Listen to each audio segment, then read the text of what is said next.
예, 저희 계속해서 민수기 21장 그 1절부터 35절까지 저희가 간략하게 한번 전체를 살펴보도록 하겠습니다. 먼저 잠깐 기도하겠습니다. 하나님 아버지, 주님께서 주신 이 말씀으로 인해 감사드립니다. 저희가 이 과거에 있었던 이 사건들을 통해서 교훈을 삼고 정말 주님께서 무엇을 원하시고 또 기뻐하시고 요구하시는지 제대로 배워서 주님을 기쁘시게 해드리는 자녀들 될 수 있도록 도와주시기 원합니다. 예수님의 이름으로 기도드렸습니다. 아멘. 예, 민수기 21장 1절부터 5절까지 보겠습니다. 오전에도 봤죠. 남쪽에 거하던 가나안 족속 아랏 왕이 이스라엘이 정탐꾼들의 길로 왔다는 말을 듣고 이스라엘과 싸워 그들 중에서 몇 사람을 죄수로 사로잡으니라.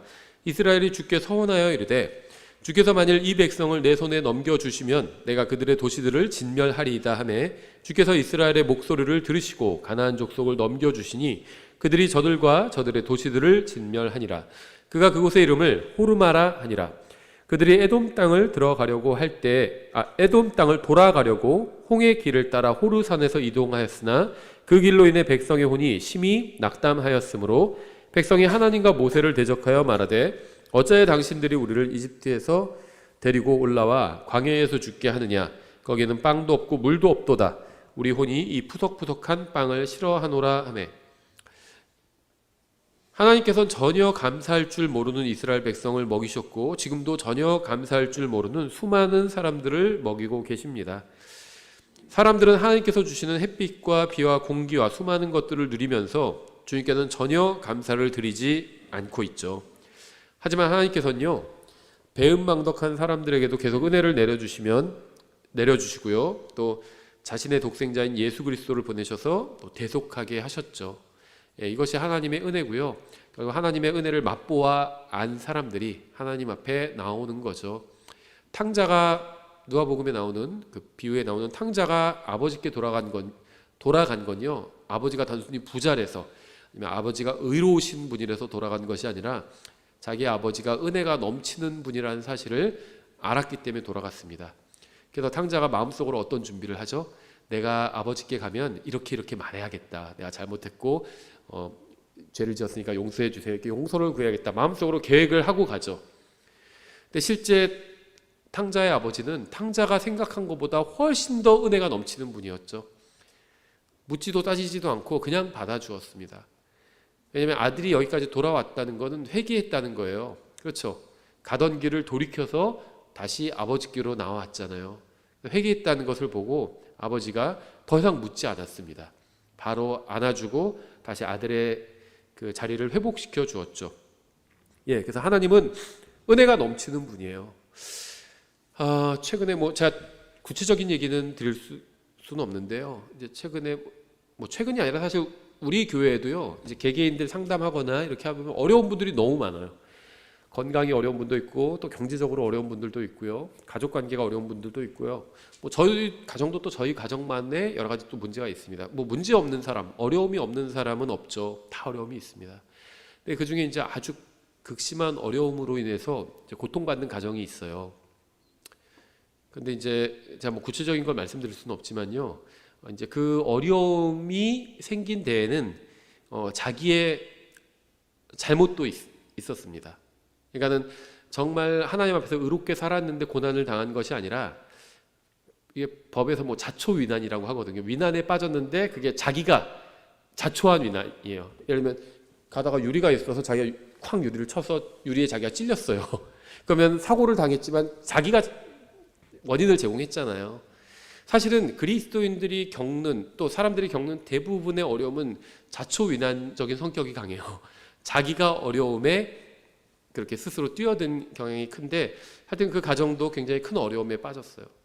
어떻게 기도해야 되냐? 왜냐하면 내가 잘못한 거에 대한 지금 보응을 받고 있는 거거든요.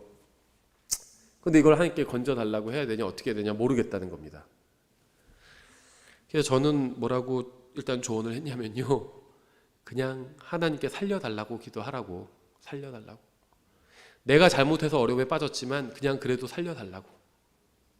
예, 하나님은 은혜가 넘치시는 분이에요. 그리고 하나님께 매달려야 됩니다. 하나님께 살려달라고. 어려움에 빠지면요, 그 어려움에 빠진 원인이 내가 잘못해서 나에게 있건 뭐에게 있건 어차피 지금 내가 어떻게 할 수가 없잖아요. 다 내려놓고 그냥 하나님께 살려달라고 부르짖어야 됩니다.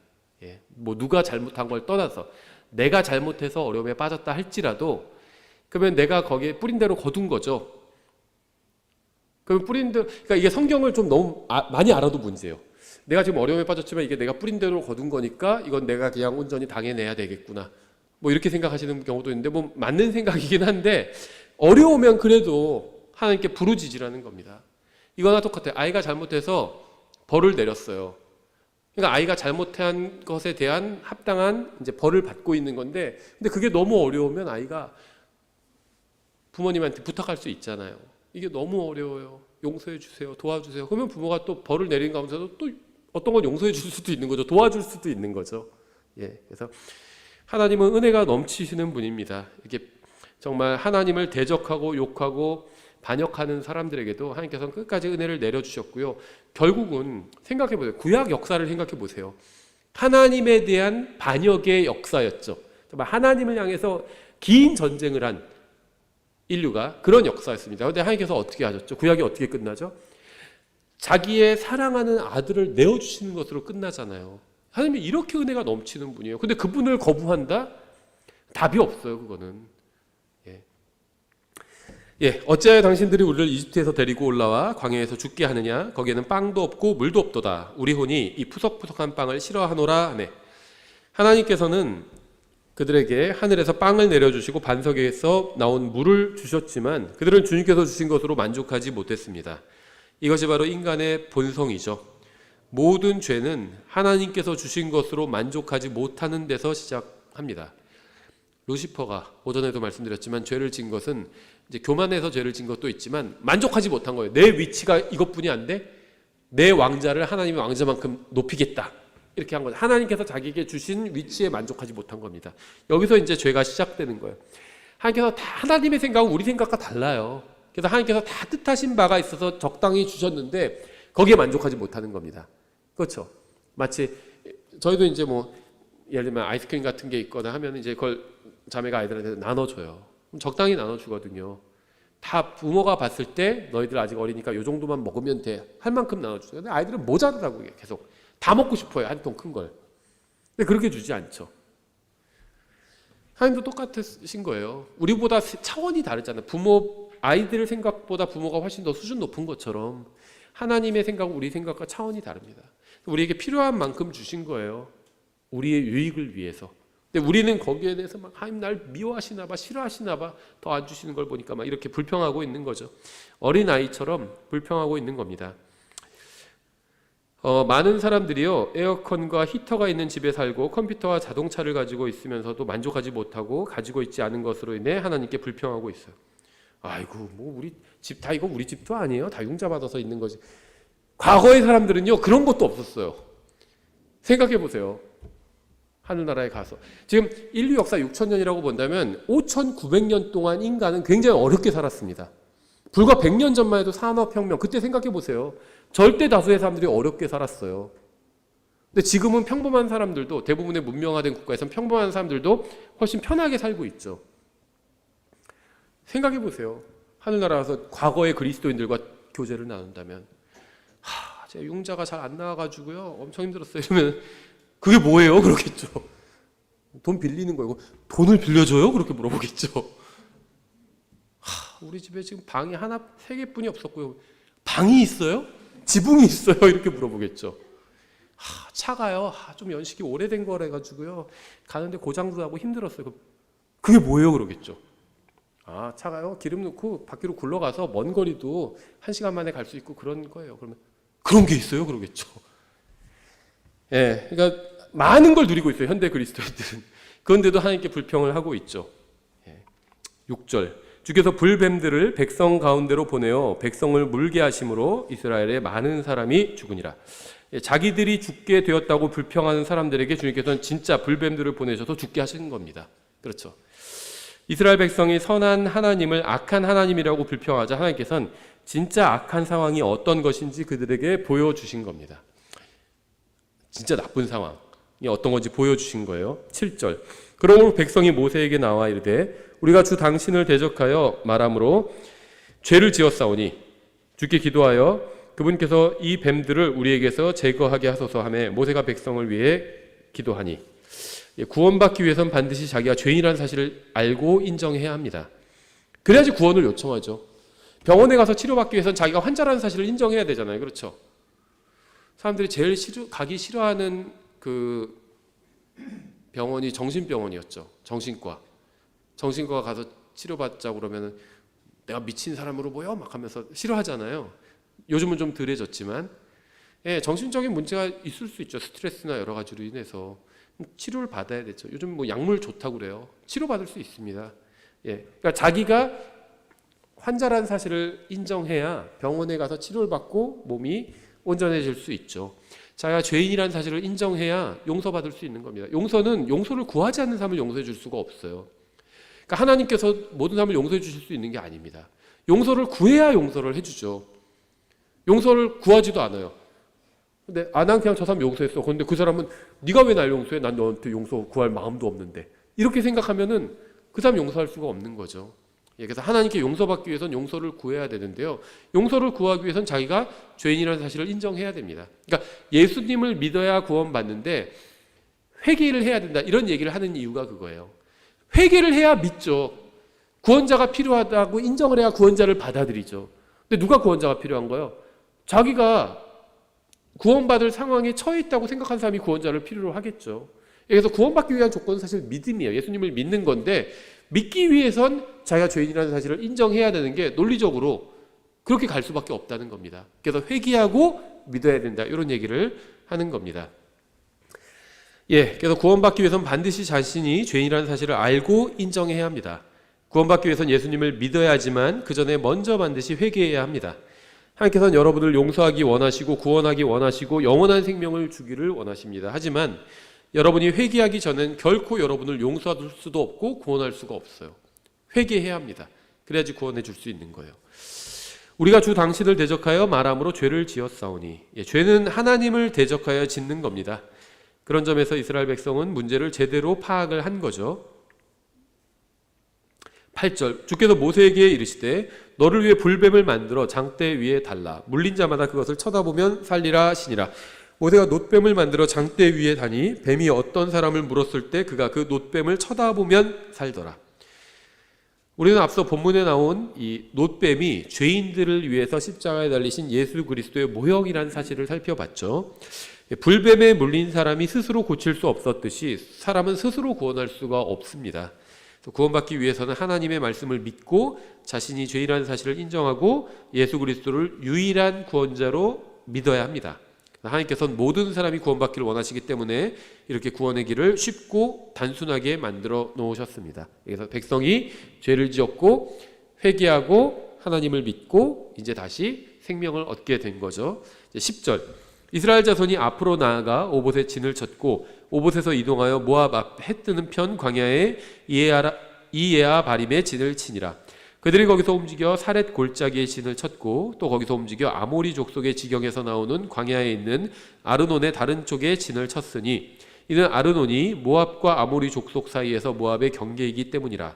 그러므로 주의 전쟁의 책에 일렀으되 그가 홍해와 아르논의 시내에서 행하였고 아르의 거처로 내려가는 사내들의 게울에서와 모압의 경계에 놓인 곳에서 행하였도다 하였더라. 그들이 거기서 부엘로 갔는데 그것은 주께서 모세에게 말씀하시기를 백성을 함께 모으라 내가 그들에게 물을 주리라 하시던 우물이니라. 여기서 뭐 궁금해하실까봐 말씀드리는데요. 주의 전쟁의 책이 뭔지는 몰라요. 아무도. 이게 무엇이다 하고 설명하는 사람은 있을 겁니다. 근데 그건 다 자기 추측이에요. 성경에서는 이 주의 전쟁의 책이 뭐라고 이렇게 정해 주신 것은 없습니다. 근데 이게 뭔지가 중요한 건 아니에요. 그렇죠? 지금 민수기 21장 문맥에서 이게 핵심은 아닙니다. 그래서 그냥 모르면 모르는 대로 넘어가면 됩니다. 성경에서 설명하지 않는 것을 막 억지로 추측할 필요는 없어요. 추측을 해도 그게 의미는 없습니다. 그냥 내 추측일 뿐이지. 백성은 주님을 대적해서 죄를 지었지만 회개하였고 모세는 그들을 위해서 간구했습니다. 그러자 주님께서는 놋뱀을 쳐다보는 사람은 살게 해주셨습니다. 그리고 이제 주님께서는 그들을 다시 인도하셔서 물을 마시게 해주셨죠. 물이 있는 곳으로 인도해 주셨습니다. 그러니까 죄를 지은 사람들이 회개를 하자 불뱀이 주는 사망의 고통에서 벗어나서 생명을 풍성하게 해주는 물을 마시게 된 거죠. 그들은 메마른 광야에 있었지만 회개하고 하나님의 말씀을 믿자 주님께서는 그들을 물이 있는 곳으로 인도해 주셨습니다. 마찬가지로 목마른 사람들은 예수님께로 나오면 갈증을 해결할 수가 있죠. 요한복음 7장 37절에 있죠. 마지막 날 곧 명절의 그 큰 날에 예수님께서 서서 외쳐 이르시되 누구든지 목마르거든 내게로 와서 마시라. 나를 믿는 자는 성경 기록이 말한 것 같이 그의 배에서 생수의 강들이 흘러나오리라 하시니라. 하나님의 그 선물은 우리의 생각을 능가하죠. 우리는 예수님께로 가면 단순히 이제 이 마른 목을 좀 축일 수 있을 줄 알았는데 그게 아니에요. 물고기를 주실 줄 알았는데 물고기도 주시고 물고기 잡는 법도 가르쳐 주시는 거죠. 배에서 생수의 강이 흘러나오는데 무슨 말이죠? 생수의 강이 흘러나오는데 그 원천이 내가 된다는 거예요. 어떻게 그렇게 될 수 있죠? 예수님이 내 안에 들어와 계시니까.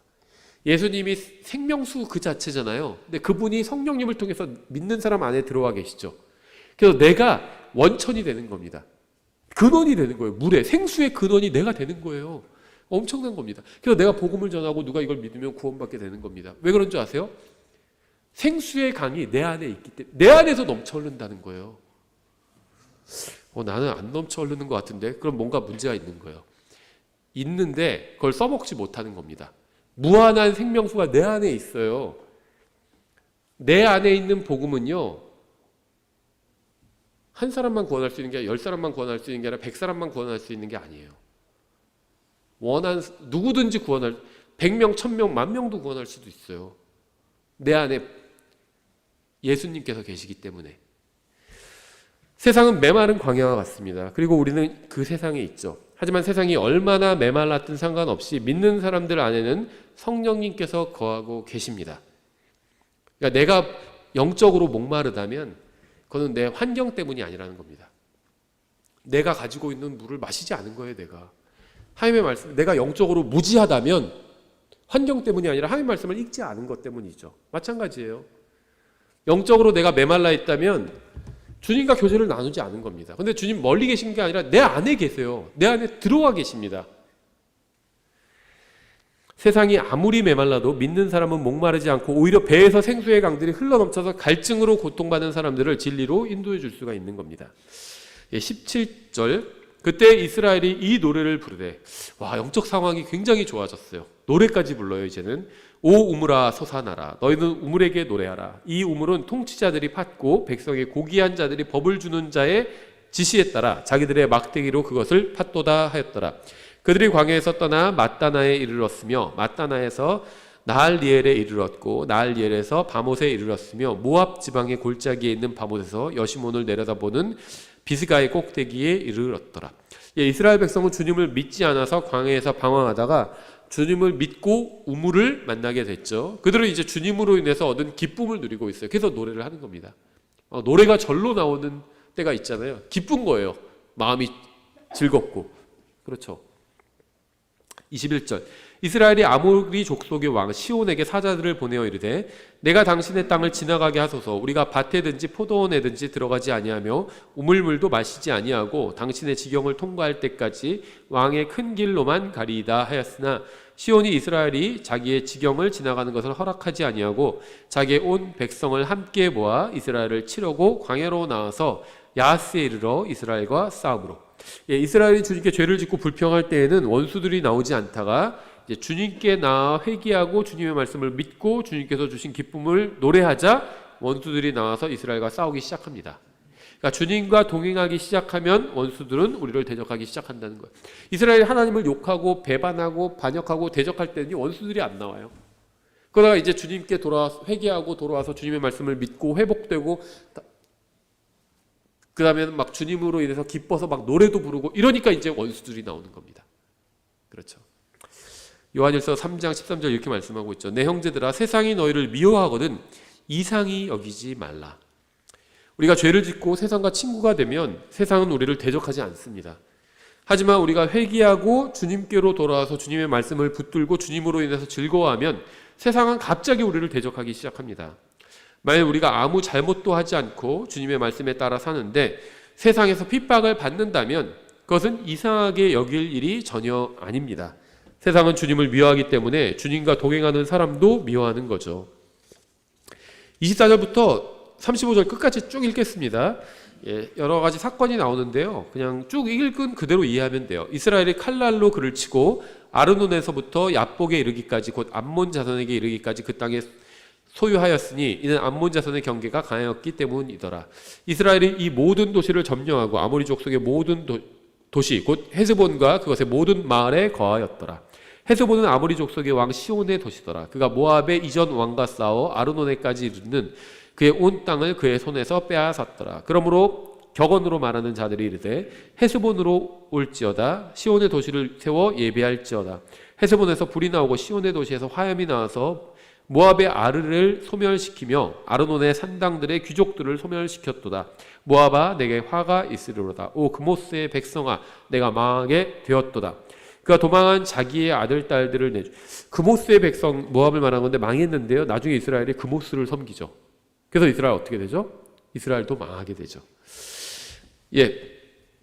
그가 도망한 자기 아들 딸들을 내주 아모리 족속의 왕 시온의 포로가 되게 하였도다. 우리가 그들을 쏘아서 디본에 이르기까지 헤스본을 멸하였고 메드바에 닿는 노바에 이르기까지 그들을 피폐하게 하였더라. 이와 같이 이스라엘이 아모리 족속의 땅에 거하였더라. 또 모세가 사람을 보내어 야세를 정탐하게 하매 그들이 그것의 마을들을 점령하고 거기 있던 아모리 족속을 몰아내었더라. 또 그들이 돌이켜 바산의 길로 올라가며 바산왕 옥이 자기의 온 백성과 함께 나와서 그들을 맞아 에드레이에서 싸우려 하더라. 주께서 모세에게 이르시되 그를 두려워하지 말라. 내가 그와 그의 온 백성과 그의 땅을 내 손에 넘겨주었나니. 왜 넘겨주셨을까요? 죄를 지었기 때문입니다. 심판하신 거예요. 이스라엘도 나중에 다시 하나님께서 바벨론의 손에 넘겨주죠. 왜 그럴까요? 이스라엘이 죄를 지었으니까. 너는 헤스본에 거하던 아모리 족속의 왕 시온에게 행한 것 같이 그에게 행할지니라 하시매 이처럼 그들이 그와 그의 아들들과 그의 온 백성을 쳐서 마침내 한 사람도 그에게 살아남지 아니하게 하고 그의 땅을 소유하더라. 그러니까 이 사람들의 원래 살던 원주민이 다 죽었어요. 팔레스타인 사람들이 있죠. 이 사람들이 자기네 땅이라고 주장하는데 자기네 땅 원래 원주민이 아니에요. 그 사람들도 원주민 다 죽었잖아요. 한 사람도 살아남지 아니하게 했다고 하잖아요. 근데 뭘 자꾸 이스라엘이 마치 뺏은 것처럼. 근데 이게 실제를 보면 또 그렇지도 않아요. 이스라엘은요, 유대교 국가가 아니에요. 현재 이스라엘은 국민 중에 유대교인이 좀 많을 뿐이지 이슬람도 많이 있어요. 그래서 이스라엘이요, 처음에 지금 팔레스타인에서 국가 건설할 때요, 팔레스타인 사람들한테 제안했어요. 같이 국가를 건설하자고. 근데 그 사람들이 거부한 겁니다. 그러니까 할 수 없이 싸우게 된 거죠. 받아들였으면 돼요. 그럼 이스라엘에서 거기서 뭐 미사일 쏘고 막 그렇게 불안하지 않게 살 수 있었어요. 팔레스타인 사람들도. 근데 그걸 거부한 거예요. 그래서 조금 이 언론에서 나오는 게 주류 언론에 나오는 게 절대 다는 아니라는 거죠. 전에도 말씀드렸잖아요. 저도 그 기사에서 본 적도 있어요. 실제 이스라엘 정부에서 군인들한테 원하면 성경을 줍니다. 근데 유대교 신자들에게는 구약 성경을 주고요. 이슬람 교인들한테는 코란을 줘요. 이스라엘은 그러니까 유대교 국가가 아니라는 거예요. 코란도 줍니다. 허용해 줘요, 다. 그러니까 성경의 이스라엘은 아니죠. 지금 이스라엘은. 그 이슬람 사람들도 살 수 있어요. 이스라엘과 함께. 종교를 이유로 지금 현대 이스라엘이 이슬람을 핍박하지 않는다는 거예요. 꼭 유대교인들이 이슬람을 핍박하고 막 땅에서 내쫓고 그런 것 같지만 그렇지 않다는 겁니다. 현실은. 물론 그렇다고 해서 지금 이스라엘이 성경적인 이스라엘은 아니란 거예요. 성경의 예언과는 전혀 관계가 없는 이스라엘입니다. 지금 이스라엘은. 35절까지 봤는데요. 이스라엘은 칼날로 원수들을 물리쳤습니다. 우리가 이걸 통해서 배울 수 있는 교훈은 이거예요. 칼날로 원수들을 물리쳐야 된다는 겁니다. 여러분은 칼을 가지고 있나요?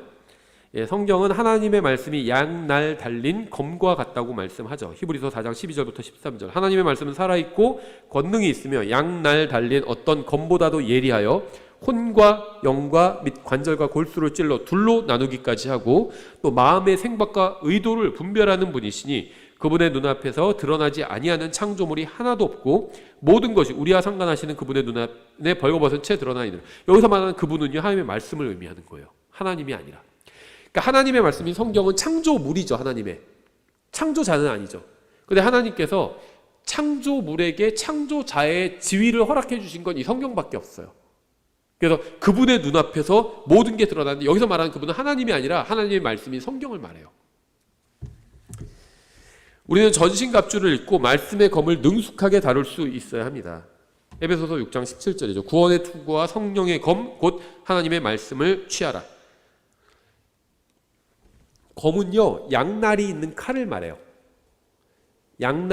양쪽으로 날이 있는 칼이 검입니다. 칼은요, 칼 도자를 쓰잖아요. 이 도는, 이거는 날이 한쪽만 있는 거예요. 어렸을 때 그 형제님들 중에 영웅문 이런 거 읽으신 분들 있죠. 거기서 유명한 칼이 나오거든요. 도룡도. 근데 도룡도가요, 한쪽만 날이 있어요. 도는 한쪽만 날이 있어요, 칼. 그래서 이게 성경에서 칼이라고 돼 있으면 히브리서 4장 12절이 그거는 잘못된 성경입니다. 도라고 반드시 검이라고 돼 있어야 돼요. 검은 양쪽에 다 날이 있어요. 무협 영화에서도 검이라고 되는 건 양쪽에 다 날이 있어요. 칼 도 쓰는 건 한쪽만 날이 있습니다. 예. 성경은 정확하게 돼 있어요. 양쪽 다 날이 있어요. 그러니까 양날 달린 검이라고 하잖아요. 예. 정말 이걸 적을 뵐 수도 있고 내가 잘못하면은 내가 다칠 수도 있는 거죠. 예. 성경을 가지고 얼마나 많은 이단들이 나와가지고 성경을 왜곡해서 사람들을 지옥으로 보내고 있어요. 그렇죠. 예. 그래서 하나님 말씀을 잘 다뤄야 되고요. 목사들, 성경을 가르치는 교사들도 하나님 앞에서 더 큰 심판을 받겠죠. 더 큰 책임을 지고 있는 것이고, 그렇다고 성경을 배우는 사람들도 난 책임이 없다, 다 목사 탓이다, 이렇게 말하면 안 됩니다. 가짜 목사가 아무리 있어도요, 그 가짜 목사 밑에 가서 배우지 않으면 그 사람 사라지게 돼 있어요. 그렇잖아요. 근데 사람들이 다 들어주고 하니까는, 섬겨주고 막 받들어주고 돈도 주고 하니까는 가짜 목사도 있는 겁니다. 예. 그러니까 책임이 있어요. 성경을 거짓으로 가르친 사람도 하나님의 심판을 받겠지만 그 밑에 가서 배운 사람도 심판을 받게 됩니다. 왜냐하면요, 진리를 거부하고 거짓을 좋아하는 사람들에게는 하나님께서 미혹의 역사를 보내신다고 성경에 돼 있거든요. 예. 그래서 항상 하나님의 말씀으로 모든 것을 분별해 보는 게 가장 안전한 겁니다. 확인해 보세요. 성경에서 심지어 사도 바울이 한 말도 정말 그런가 하고 성경으로 확인해 봤다고 그러잖아요. 그래서 사도 바울이 그 사람들이 고상한 사람들이다, 고귀한 사람들이다, 그렇게 얘기했잖아요. 데살로니가 교회 성도들이. 사도 바울의 말도 하나님의 말씀으로 확인해 봤다면 어떤 목사의 말을 확인해 보지 않아도 될 수 있다, 이렇게 얘기할 수는 없겠죠. 확인해 보셔야 됩니다. 확인해 보셔야 돼요. 네. 반드시 확인해 보셔야 됩니다. 그냥 어떤 사람이 목사라고 해서 그 사람이 킹제임스를 가지고 있다고 해서 그냥 따르는 것은 안 된다는 겁니다.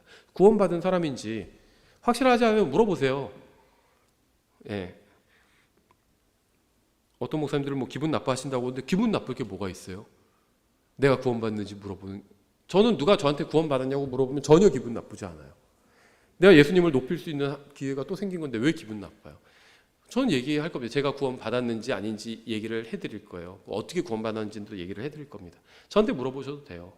누구한테도 물어봐도 목사가 뭔데 감히 목사한테 물어보냐. 목사는 감히 그런 걸 쓸 수 있는 사람이 아니야. 성경 가르치는 사람인데요.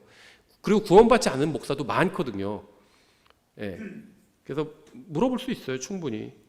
서로 만나면 구원받았냐고 물어볼 수 있어야죠. 그렇죠. 구원받은 사람이 있고 구원받지 못한 사람이 있는데. 예, 그래서 하나님의 말씀이 성령의 검을 능숙하게 다룰 수 있어야 됩니다. 여러분, 제가 확실히 말씀드릴 수 있는 건요, 여러분이 가지고 있는 무기, 성경이죠. 가장 좋은 무기를 가지고 있는 겁니다. 그런데 이제 이걸 사용하지 못한다면 그건 여러분 탓인 거예요. 가장 좋은 무기를 가지고 있어요. 어떤 적도 제압할 수 있는 무기를 가지고 있는 겁니다. 그런데 지면요, 그건 여러분 때문에 진 거예요.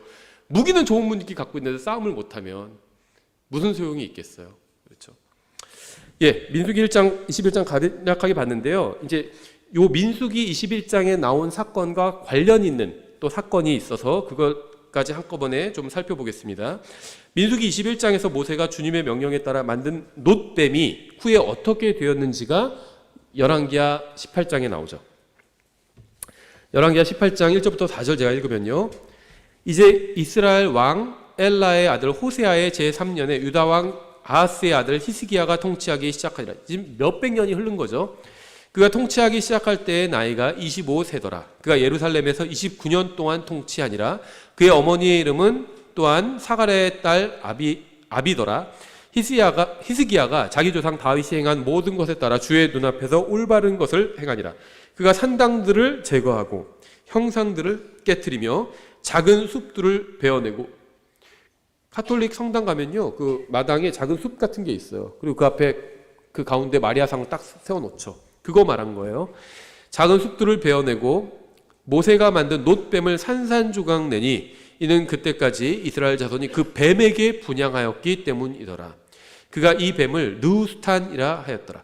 예, 이스라엘 백성 가나안에 들어간 후에 주님의 길에서 떠나서 자기 눈에 옳은 대로 행했습니다.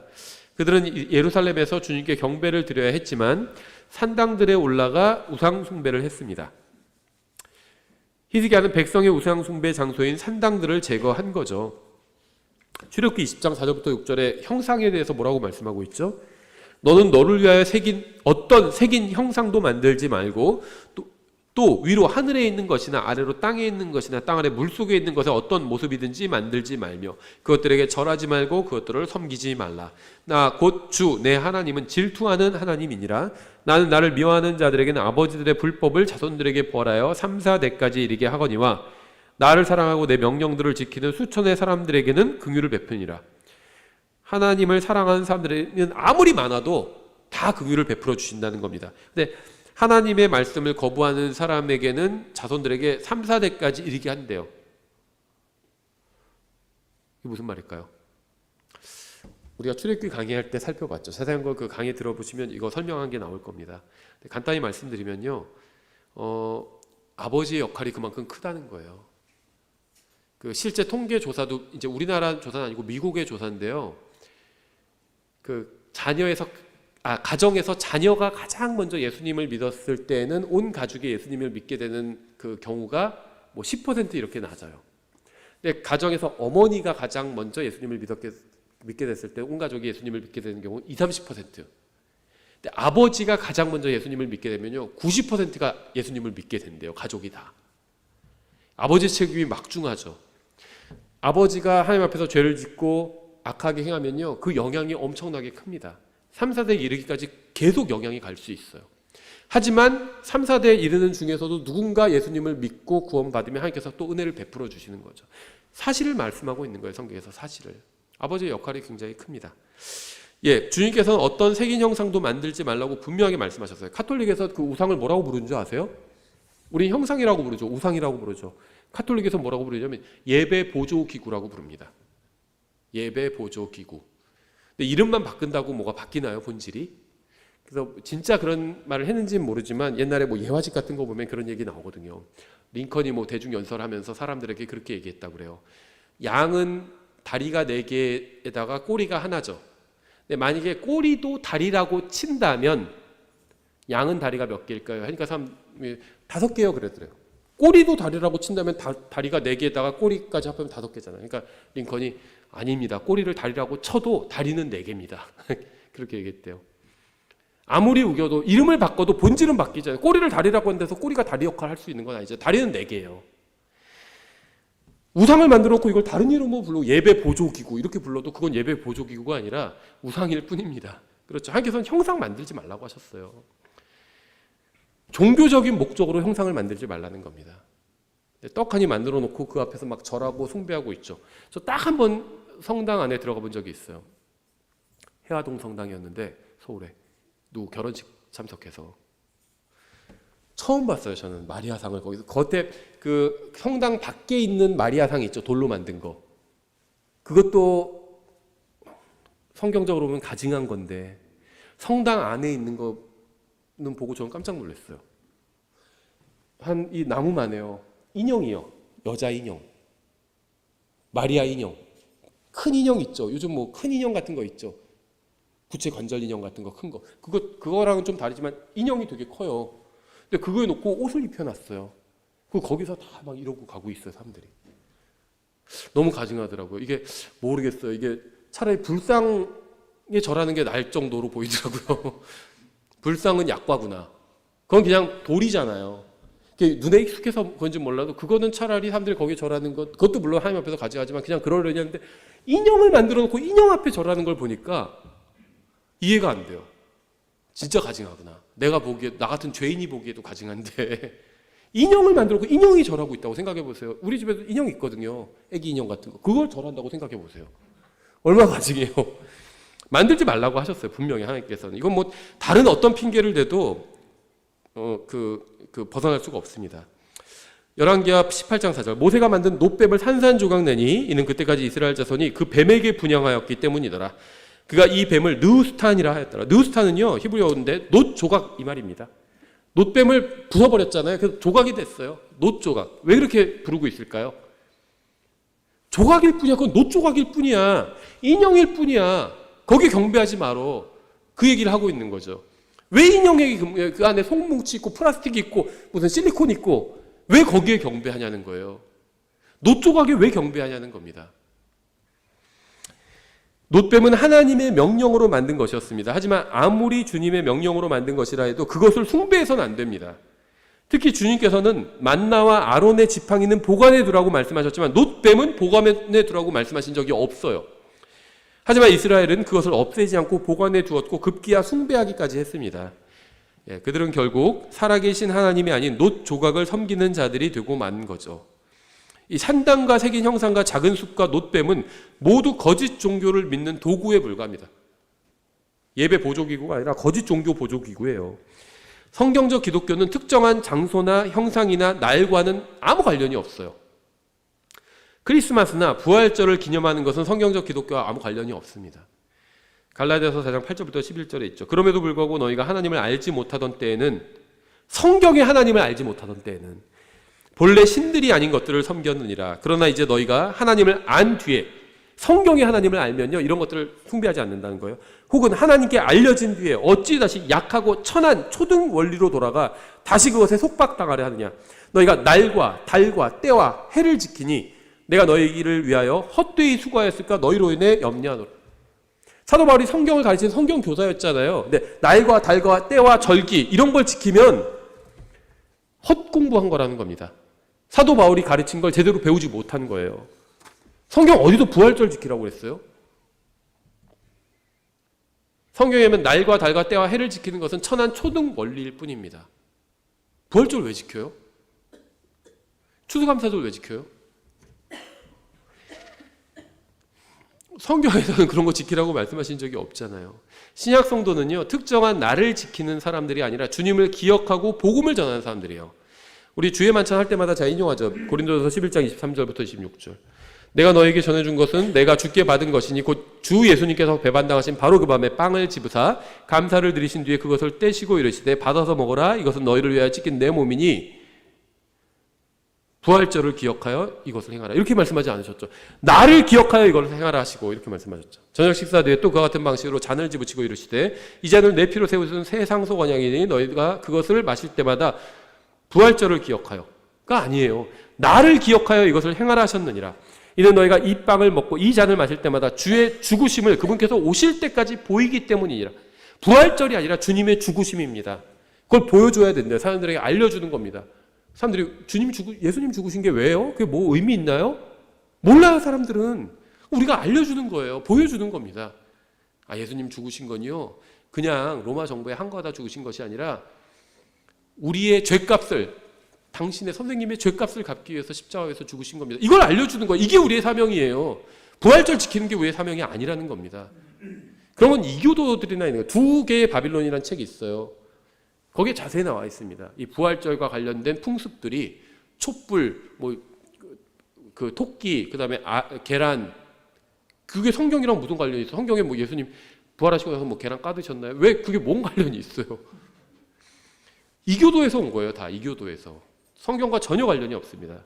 우리는 날이나 때나 절기가 아닌 주님을 기억하면서 주님께서 오실 때까지 주님의 죽으심을 사람들에게 보여야 합니다. 주님을 기억해야 돼요. 그 주님의 죽으심을 보여줘야 됩니다. 알려줘야 돼요. 사람들한테 왜 죽으셨는지. 그걸 몰라서 지옥에 가고 있잖아요. 알려줘야 돼요. 당신의 모든 죄값이 십자가에서 치러졌습니다. 예수님께서 당신을 위해서 죽어주신 거예요. 당신을 위해서. 그걸 알려주는 겁니다. 고린도서 4장 4절. 그들 속에서 이 세상의 신이 믿지 않는 자들의 마음을 가려 하나님의 형상이신 그리스도의 영광스러운 복음의 빛이 그들에게 비치지 못하게 하였느니라. 예수님과 그분의 죽으심을 기억해야 하는데 배교한 기독교는요, 산타클로스나 루돌프나 크리스마스 선물이나 부활절 달걀을 기억하게 합니다. 제가 방금 열거한 건요, 기독교와 성경적 기독교와는 아무런 관련이 없는 것들이에요. 이러한 일들의 뒤에는 이 세상의 신이 있습니다. 그는 사람들의 눈을 가려서 복음의 진리를 보지 못하고 이런 것들만 보게 해요. 갈라디아서 1장 6절, 그리스도의 은혜 안으로 너희를 부르신 분을 너희가 이렇게 속히 떠나 다른 복음으로 옮겨가는 것을 내가 이상히 여기노라. 다른 복음이 있어요. 복음은 단순한데요, 이거 복음을 막 뒤틀어 놓는 겁니다. 그것은 또 다른 참 복음이 아니며 다만 너희를 어지럽히고 그리스도의 복음을 왜곡하려 하는 자들이 더러 있도다. 그러나 우리나 혹은 하늘로부터 온 천사라도, 희한하게 천사에게 자기가 뭐를 받았다 이렇게 주장하는 사람들이 있어요. 몰몬경이 대표적이죠. 몰몬경이요, 천사에게 받은 어떤 계시다, 그런 얘기로 시작돼요. 근데 몰몬경이요, 처음에 소설로 출간을 했는데 이게 대박을 쳐가지고 종교까지 된 거거든요. 자기도 그렇게 될지 몰랐겠죠. 천사에게 받았다고 얘기해요. 그래서 황금의 책을 천사에게 받아서 어떤 얘기하는데 딱 그 얘기가 여기 있죠. 몰몬경 얘기하고 있는 거예요. 그러나 우리나 혹은 하늘로부터 온 천사라도 우리가 너에게 선포한 복음 외에 어떤 다른 복음을 너에게 선포하면 그는 저주를 받을지어다. 우리가 전에 말한 것 같이 내가 지금 다시 말하노니 만일 어떤 사람이 너희가 받아들인 것 외에 어떤 다른 복음을 너에게 선포하면 그는 저주를 받을지어다. 예수님을 우상이나 형상으로 대체해버린 기독교는 다른 복음을 전하고 있는 겁니다. 놋뱀은 하나님의 명령으로 만든 것이지만 숭배해서는 안 되는 것이었습니다. 예수님께서는 특정한 날에 특정한 장소에서 태어나셨죠. 하지만 그 날과 그 장소는 숭배하거나 기념해야 될 절기나 장소가 아니에요. 예수님께서 특정한 날에 부활하신 것이 사실이지만 성경은 단 한 번도 그 날을 숭배하라거나 기념하라고 말씀하신 적이 없어요. 부활하신 날을 기념해라 이렇게 말씀하신 적이 없습니다. 우리가 기념하고 기억해야 할 대상은 예수님이 태어나시거나 부활하신 날이 아니라 예수님입니다. 왠지 아세요? 예수님은 살아계신 분이기 때문에. 어떤 장소 왜 기념하고 그 날을 왜 기념하고 그런 줄 아세요? 이미 돌아가시면 기념합니다. 아, 살아계실 때 여기 참 좋아하던 곳이었지. 예수님은 근데 지금 살아나셨어요. 다시 살아계세요. 예수님을 기억하면 됩니다. 딴 나를 기억할 필요가 없어요. 우리는 빈 무덤을 기념하거나 기억해야 되는 것이 아니라 예수님을 기억해야 됩니다. 예수님을. 별걸 다 기념해요. 심지어 로마 카톨릭에서 모두 기념하는 줄 아세요? 못. 어떤 못 갖다 놓고 이게 예수님의 손발에 찔렀던 그 세 개의 못이다. 그래가지고 그거 박물관에 다 전시해놔요. 그럼 예수님을 모독하는 거죠. 우리 아버지가 총에 맞아 돌아가셨으면 그 총알을 갖다가 막 딱 집안에 갑옷처럼 모셔놓나요? 우리 아버지가 이 총알을 맞고 돌아가셨다면서 모독하는 거예요. 교통사고로 돌아가시면 그 번호판을 딱 걸어놓는 집에 모독하는 겁니다. 예수님을 조롱하는 거예요. 공개적으로 그 마귀적인 세력이 예수님을 조롱하려고 그러는 겁니다. 별걸 다 막 기념품으로 가져가요. 막 그 교회사 자료 보면 별 얘기가 다 오잖아요. 침례인 요한의 두개골도 막 전시해 놓고요. 근데 침례인 요한의 두개골을 전시해놨는데 침례인 요한의 두개골이 또 발견이 됐대요. 뭐라고 했는 줄 아세요? 큰 거는 성인일 때 두개골이고 작은 거는 어린이일 때 두개골이다 이렇게 뭐 얘기했대는데 사실인지 아닌지 모르겠어요. 성경에서 그런 짓 하지 말라고 그랬죠. 어떤 걸 기념하거나 어떤 장소를 기념하거나 어떤 절기를 기념하거나 이런 거 하지 말라고 말씀하셨습니다. 신약 성경을 보면 사도들 중 누구도 예수님께서 태어나셨던 구유를 숭배하거나 크리스마스나 부활절을 지키지 않았어요. 사도행전 어디에서 사도 바울이 야 이제 크리스마스가 됐으니까 우리 다 같이 뭐 행사를 하자 그런 얘기 한 적이 있나요, 바울이? 이 신약 성경도요 오랜 기간을 다루고 있어요. 그렇죠? 부활절 지킨 적이 있나요? 한 번이라도? 사도행전에서? 신약 성경에 나온 그리스도인들은 특정한 날을 지키거나 십자가 형상이나 빈 무덤을 숭배하지 않고요. 주님의 명령에 순종해서 복음을 전하고 말씀대로 행했습니다. 주님께서 부활하신 첫날에는 제자들이 빈 무덤으로 갔죠. 근데 매년 부활절 즈음이 되면 제자들이 그 빈 무덤에 갔을까요? 아, 여기가 우리 주님께서 누워 계셨던 곳이지. 이랬을까요? 다시는 가지 않았어요, 제자들은. 거기는 우리 주님이 계시지 않았거든요. 제자들이 빈 무덤에 간 이유는 처음에 주님이 거기 계셨을 거라고 생각하고 갔어요. 근데 주님은 거기 계시지 않았잖아요. 다시는 가지 않았습니다. 빈 무덤에. 왠지 아세요? 거긴 주님께서 계시지 않기 때문에. 주님께서 계시지 않은 곳에 뭐하러 가고 그걸 왜 기념하겠어요? 신약 성경에 나온 그리스도인들은요, 어떤 날, 어떤 장소, 어떤 것 이런 걸 기념했거나 그런 그리스도인이 한 명도 없습니다. 예수님만을 기억했어요. 그 예수님을 전했습니다. 사도행전 제가 뭐 일부만 이용해 봐도요, 뭐 했는지 보세요. 4장 30절, 그들이 기도하기를 마침에 그들이 함께 모인 곳이 흔들리더니 그들이 다 성령님으로 충만하여 랄랄라 뚜뚜뚜 방언을 하니라, 이렇게 되어 있지 않아요. 그들이 다 성령님으로 충만하여 담대히 하나님의 말씀을 말하니라. 성령으로 충만한 사람의 특징은 다 말씀을 선포합니다. 사도행전에 그렇게 나와 있어요. 8장 4절, 그러므로 널리 흩어진 사람들이 각처로 다니면서 말씀을 선포하니라. 8장 25절, 그들이 주의 말씀을 증언하고 선포한 뒤 예루살렘으로 돌아와 사마리아 사람들의 많은 마을에서 부활절을 지키니라가 아니라 복음을 선포하니라요. 그리스도인들이 할 건 말씀을 전하고 복음을 전하고 이거예요. 주님을 기억하고 날과 달과 절과 뭐 이런 걸 지키는 사람들이 아니라는 겁니다. 하나님께서 여러분을 위해서 자신의 아들을 세상에 보내셔서 십자가에서 죽게 하셨습니다. 하지만 예수님은 더 이상 십자가에 달려 계시지 않아요. 주님의 몸은 3일간 무덤에 누워 있었습니다. 하지만 주님의 몸은 더 이상 무덤 속에 있지 않아요. 주님께서는 지금 하나님 아버지의 오른편에 앉아 계십니다. 무덤, 부활 이런 거 생각하지 말고요. 부활절 같은 거. 예수님을 생각해야 돼. 하나님 아버지 오른편에 앉아 계신 예수님을 생각해야 됩니다. 주님께서 우리가 날과 달과 절기를 지키는 초등 원리로 돌아가지 말고 그리스도의 대사로서 모든 사람에게 복음을 선포하라고 말씀하셨어요. 오늘날 타락한 교회는 복음을 이교주의와 혼합해버렸습니다. 교회는 성경이 말씀하시는 정확한 복음을 세상에 전해야 하는 사명을 가지고 있어요. 우리가 구원받아 주님의 몸된 교회를 이루고 있다면 이러한 사명을 결코 잊어서는 안 될 겁니다. 하나님께서는 자신의 말씀을 존중하고 말씀을 선포하는 사람들도 또 존중해 주십니다. 주님께서 어디에 복을 주셨는지 아세요? 말씀을 높이는 곳에 항상 복을 주셨습니다. 말씀이 높임 받는 곳에 복을 주셨어요. 우리가 주님의 명령에 순종해서 말씀을 전하면 주님께서는 우리와 우리 사역에 더 큰 은혜와 영광을 더해 주실 겁니다. 기도하겠습니다.